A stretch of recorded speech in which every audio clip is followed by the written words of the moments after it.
복되고 거룩한 주님의 날 우리에게 허락하시는 하나님의 말씀은 데살로니가 전서 5장 17절에서 18절 말씀입니다.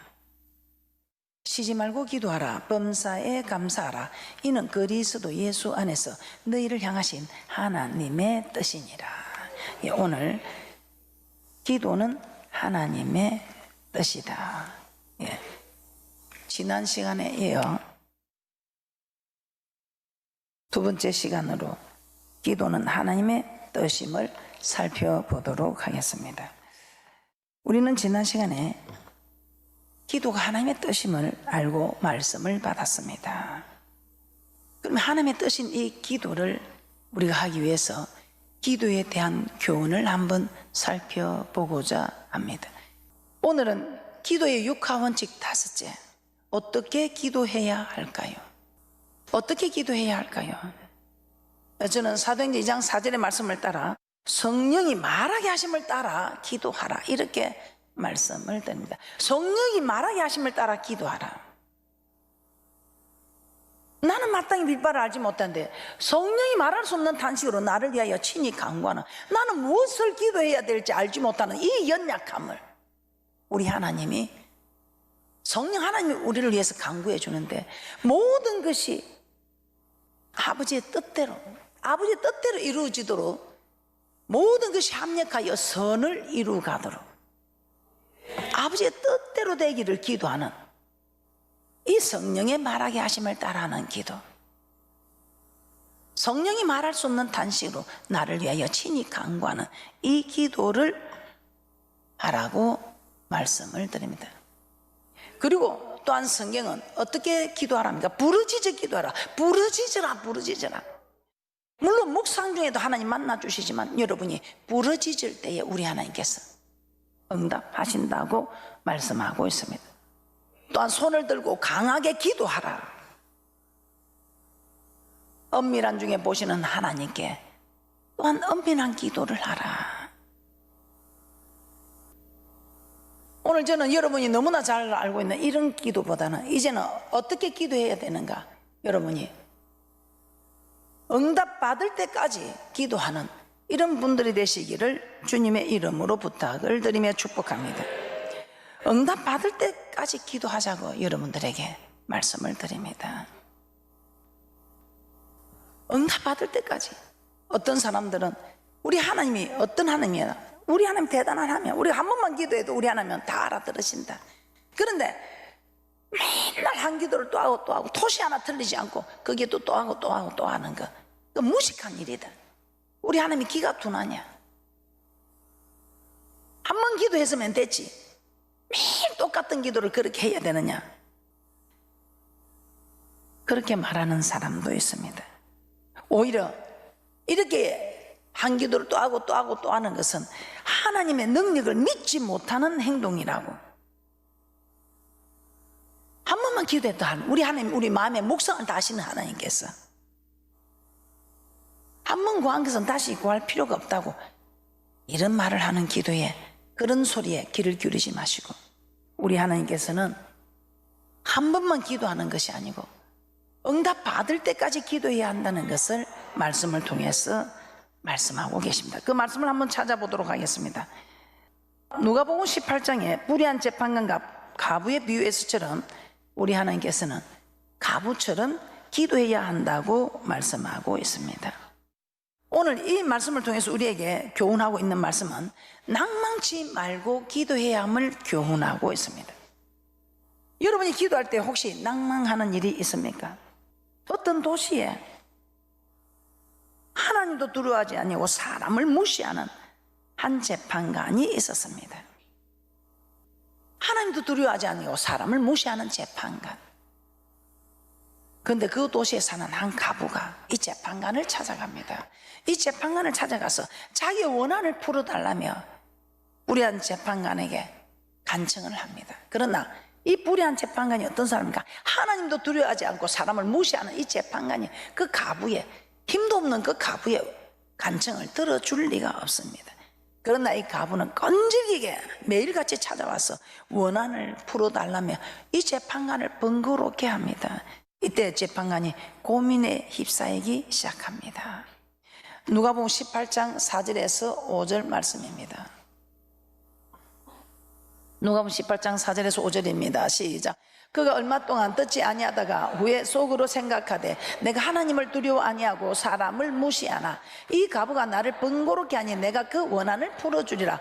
그렇지 않으면 늘 와서 나를 괴롭게 하리라 하였느니라. 이 과부를 내가 무서워서 두려워서가 아니고 나를 번거롭게 하니 귀찮아서 그 원한을 풀어주리라 이렇게 말씀합니다. 하나님도 두려워하지 않고 사람을 무시하는 이 재판관 하는 말 한번 들어봐라. 이 불의한 재판관이 왜 그 원한을 들어준다고 하느냐? 귀찮았어. 나를 번거롭게 하니 귀찮아서 들어주겠다며. 이 한낱 힘도 없는 재판관, 자기 혼자 잘난 이 재판관에게도 들어주든 말든 들어줄 때까지 내가 니를 괴롭게 할 기다. 이렇게 괴롭게 하니까 내가 이 원한을 들어주자면 매일 나를 괴롭게 할 테니까 내가 괴로움을 안 당하려면 그냥 들어줘야 되겠다. 우리 하나님 어떤 분입니까? 이 과부의 재판관의 비유를 보라. 누가복음 18장 6절에서 8절에서는 이렇게 말씀합니다. 시작. 주께서 또 가라사대 불의한 재판관의 말한 것을 들으라. 하물며 하나님께서 그 밤낮 부르짖는 택하신 자들의 원한을 풀어주지 아니하시겠느냐? 저에게 오래 참으시겠느냐? 내가 너희에게 이르노니 속히 그 원한을 풀어주리라. 그러나 인자가 올 때에 세상에서 믿음을 보겠느냐 하시니라. 아멘. 이 말이 무슨 말입니까? 인자가 올 때에 이는 믿음을 보겠나? 낭망치 않고 그래도 우리 하나님 들어주실 것이라는 소망을 가지고 믿음을 가지고 낭망치 않고 기도하는 이는 믿음을 이런 사람을 보겠느냐? 주님 오실 때는 정말 힘들어서 끝까지 기도하기가 힘들 것입니다. 그런데 주님 오신 그때에 이런 믿음의 사람을 만나보지 못한다는 거 이해가 됩니다. 그런데 지금도 우리 하나님께서는 지금도 물론 여기 이런 믿음을 보이는 분들도 많이 있지만 믿음을 보이지 않는 여러분은 지금도 우리 하나님께서 인자가 올 때에 믿는 자를 보겠느냐 하는 이 말씀이 여러분에게 임하는 말씀이 아닐까요? 지금도 기도의 자리에 앉지 않고 있다면 우리 하나님께서는 인자가 올 때에 믿는 자를 보겠느냐 이 말씀이 내가 오기 전에도 지금 이때에도 내가 믿는 자를 보겠느냐 하고 기도의 자리에 앉지 않는 사람들에게 하시는 말씀일 것입니다. 행여나 기도하시는 분들은 절대로 기도하다가 낭망하지 마시기 바랍니다.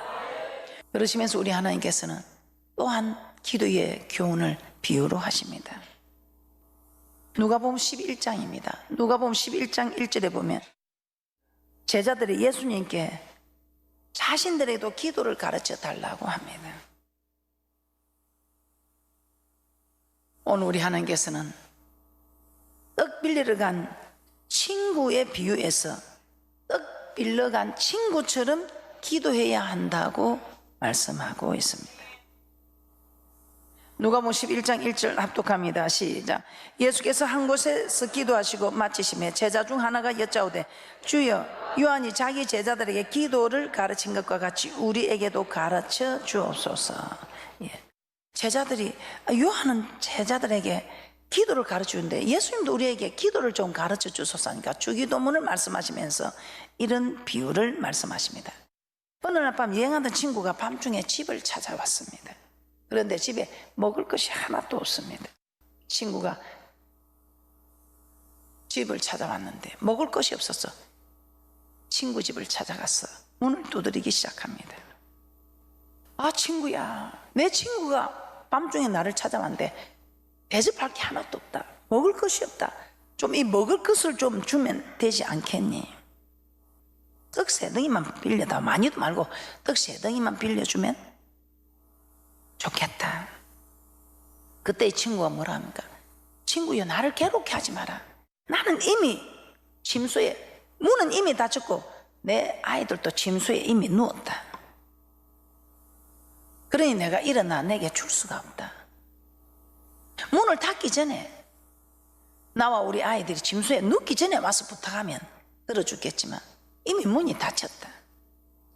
그러니 친구야, 나를 괴롭게 하지 말고 다른 친구에게 가서 좀 알아보라. 그런데 이 친구는 어떻게 합니까?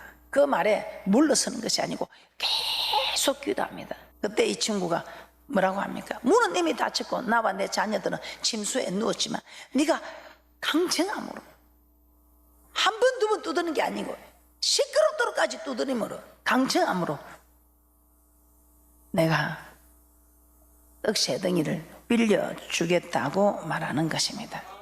누가복음 11장 8절입니다.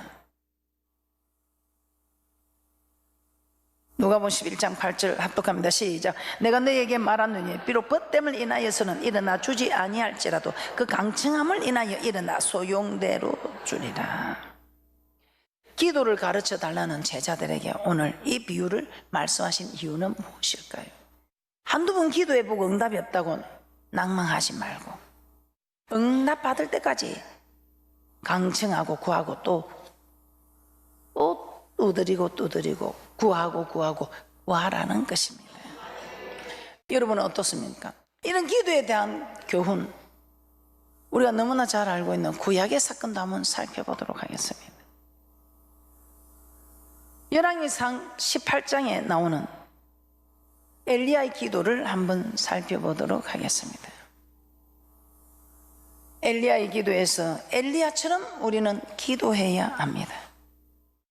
엘리야는 어떤 사람입니까? 북이스라엘 아하왕 시대의 선지자입니다. 이 북이스라엘에 비가 오지 않아서 가뭄이 계속되고 있습니다. 그런데 3년 만에 우리 하나님께서 엘리야에게 비를 지면에 내리겠다고 말씀하시면 아합에게 가서 보이라고 말씀하고 있습니다. 하나님 말씀대로 엘리야는 아합에게 보인 후 갈멜산에서 바알의 선지자들과 850대 1로 대결을 벌이게 됩니다. 우리 하나님께서 이 대결에서 엘리야를 이기게 하시고 850대 1로 이기게 하시고 이 850명의 바알 선지자들을 한 명도 남기지 않고 다 죽이게 합니다. 그러면서 아왕에게 큰 비의 소리가 있을 것이니 올라가서 편히 먹고 마시라고 엘리야가 말합니다. 이미 비를 주겠다는 하나님이 응답을 하셨습니다. 큰 비의 소리가 있을 것이니 아왕이여 올라와서 먹고 마시면서 편히 쉬소서, 그렇게까지 자신 있게 옹장단했습니다. 그런데 웬일입니까? 이 엘리야 응답을 약속받았습니다. 그렇지만 그가 어떻게 합니까? 열왕기상 18장 42절 보도록 하겠습니다. 열왕기상 18장 42절 합독합니다. 시작. 아합이 먹고 마시러 올라가니라. 엘리야가 갈멜산 꼭대기로 올라가서 땅에 꿇어 엎드려 그 얼굴을 무릎 사이에 넣고 이때 엘리야는 언제까지 기도하게 됩니까? 엘리야는 기도하면서 산을 보냅니다. 산을 보내서 바다편을 살펴보게 합니다. 바다 건너편에 뭐가 보이느냐? 안 보입니다. 뭐가 보이느냐? 안 보입니다. 7번이나 이렇게 산을 보내지만 보이지 않는다고 합니다. 그런데 7번째에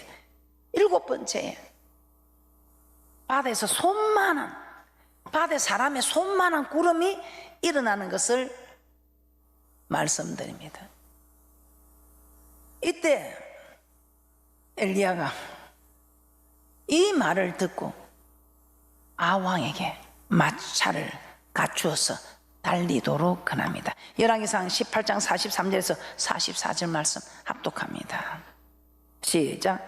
그 소한에게 이르되 올라가 바다편을 바라보라. 저가 올라가 바라보고 구하되 아무것도 없나이다. 가로되 7번까지 다시 가라. 7번째 이르러서는 저가 구하되 바다에서 사람의 손만한 작은 구름이 일어나나이다.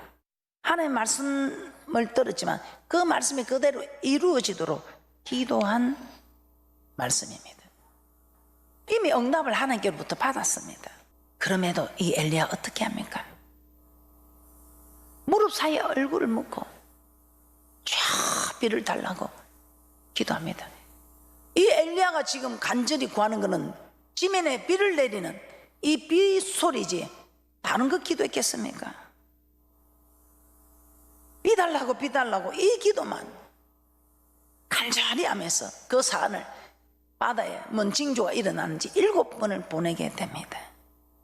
7번 보내는 이 엘리야가 비 오는 걸 기도하지, 이제 비가 오는지 바다에 징조가 나타나니 가보라 이 말은 비의 징조가 손만한 구름이 일어나는지 이거 보라고 보내지, 그거 보라고 보낼 때 비 달라 기도하지 뭐 다른 거 달라 기도했겠습니까?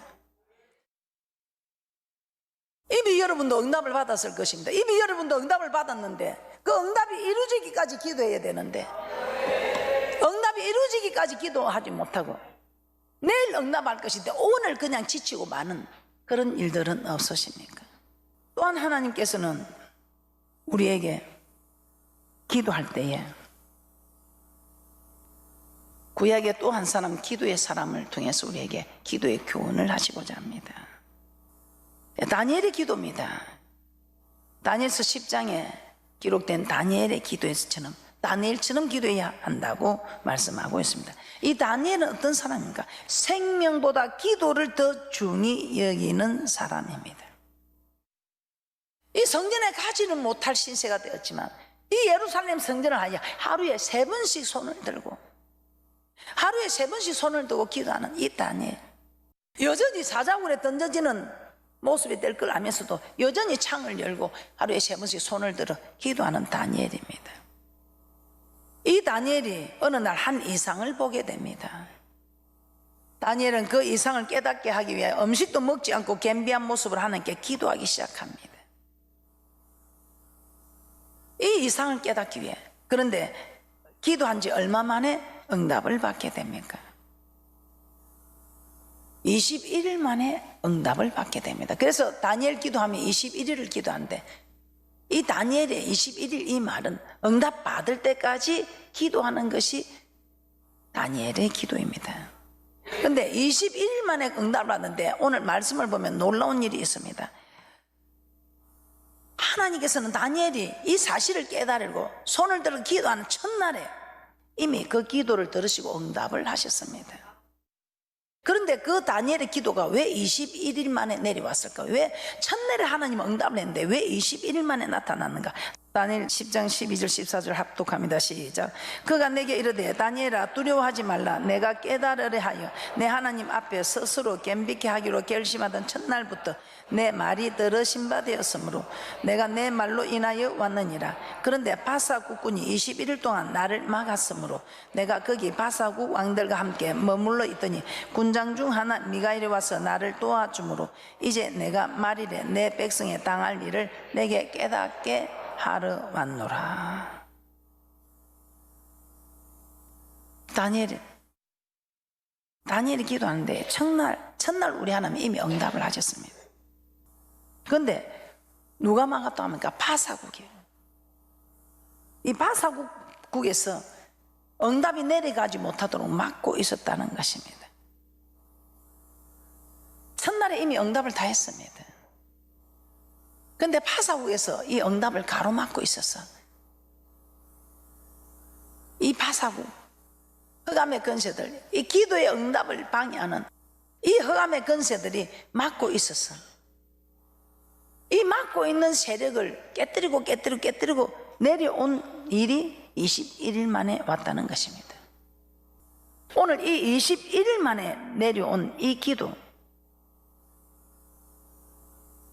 다니엘이 기도를 포기했다면 미갈 장군이 와서 도와줄 리가 없습니다. 다니엘이 기도하기로 작정하고 겸비하던 첫날에 이미 하나님의 응답을 다니엘에게 전하기 위해 가브리엘은 오래 했지만 바사국군이 막아서 오지 못하게 했다는 것입니다. 천사 미가엘의 도움을 받고 21일 만에 비로소 다니엘에게 와서 응답을 전할 수 있었다는 것입니다. 바사국군은 공중건세 잡은 악의 영 곧 사단의 세력 가운데 바사국을 배후에서 지배하는 악한 영들로 이해할 수 있습니다. 우리도 우리의 지경에 파견된 악한 세력들이 있다는 것입니다. 이 악한 세력들이 하나님의 응답을 내려가지 못하게, 응답이 내려오지 못하게 막고 있다는 것입니다.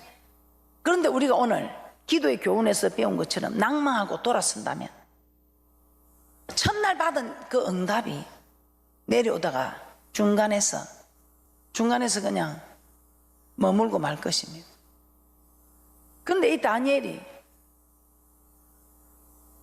주님께서 그 이상을 깨달으고 마음을 겸비한, 주님 앞에 겸비한 그날부터 이 응답이 내려오도록까지 기도함으로 계속해서 기도의 줄을 놓지 않고 기도의 줄을 당기고 있으니까 미가엘 장군이 와서 합세했어. 이렇게 기도하니 하나님 천군 천사를 보내주소서. 우리가 기도할 때 우리 하나님께서는 우리에게 힘을 돕는다고 했습니다. 그래서 기도함으로 누가 먼저 지치냐? 가부가 먼저 지치냐? 재판관이 먼저 지치느냐? 악한 세력이 먼저 지치느냐? 내가 먼저 지치느냐? 친구가 먼저 지치느냐? 내가 먼저 지치느냐? 오늘 다니엘이 먼저 지치느냐? 공순건세는 바사국의 악한 영들이 지치느냐? 이 대결입니다. 여러분은 어떤 대결을 벌이고 있습니까? 다니엘이 기도하기를 중도에 포기했다면 가브리엘이 바사 국군을 이기고 다니엘에게 올 수 있었을까요? 우리가 기도 응답을 받지 못하는 이유 중에 하나가 마귀가 우리의 응답을 가로막고 있다는 것입니다. 그러므로 우리가 기도 응답을 받으면 다 해결이 됩니다. 기도 응답을 받기 위해서 절대로 여러분은 이 기도의 줄을 놓아서는 아니 된다는 것입니다. 이 말이 무슨 말입니까? 여러분은 낭망치 말아야 한다 이 말입니다. 도저히 하나님이 들어주지 못할 것 같은 기도라도 우리 하나님은 낭망치 않고 기도하면 하나님은 들어주신다 이 말입니다. 자, 여러분은 지금 어떤 기도를 하고 있습니까? 여러분은 응답받을 때까지 기도를 하고 있습니까? 어떤 기도를 하고 있습니까? 기도하다가 안 되면 그냥 중도에 포기합니까? 100일 작정 들어갔다 그냥 포기하십니까? 응답을 약속받았는데도 여러분은 기도를 포기하고 있습니까? 우리 하나님이 절대로 우리 하나님은 낭만치 말고 기도하라 했다 해서 여러분은 그 하나님의 기도를 지금도 계속해서 기도의 줄을 붙들고 계시는 분입니까? 여러분 이 기도의 줄을 붙들고 있고 붙들지 못하고에 따라 우리의 지금 인생이 달라지고 있다는 것입니다. 여러분이 옆에 주위에 기도하는 분들을 보십시오. 아직도 저 기도하는 저분한테는 아직도 그런 응답이 없던데요? 아닙니다. 우리 하나님 믿음의 결국은 영혼구원이라 했습니다. 그 기도하는 사람 뒤에는 여러분 눈에 비치는 환경의 모습으로 여러분이 판단하지 마시고 그분의 믿음의 결국 영혼 구원에 이르는 모습을 여러분이 보시기 바랍니다. 분명히 영혼 구원에 이르는 모습이라는 것은 여러분이 인정할 것입니다. 이것이 최고의 축복입니다. 그러나 그 축복에 따르는 결과물들의 축복은 여러분들이 다 여러분이 참고 있으면 다 그 결과물들을 보게 될 것입니다.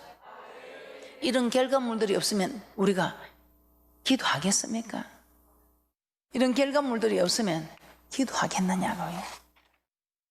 저는 여러분들에게 계속해서 여러분들이 정말 하나님 나라에 갈 수 있는 길을 말씀을 드리고 하나님 나라에 갈 수 있기 위해서 이 땅에서도 여러분들은 정말 부족함 없이 만사가 형통한 삶을 살면서 갈 수 있는 길이 되는 말씀을 전하고 있습니다. 여러분들이 이 말씀을 마음판에 잘 심어서 이 말씀대로 하기 위해서 힘쓰고 애쓰는 그러기 위해서 우리가 기도하는 사람이라면 여러분은 믿음의 결국 영혼 구원도 이루어갈 것이고 자 참으로 여러분에게 부족함 없이 모든 일들이 만사가 형통케 되므로 푸른 초장으로 실만한 물가로 인도되어지는 은혜와 축복이 있을 것입니다.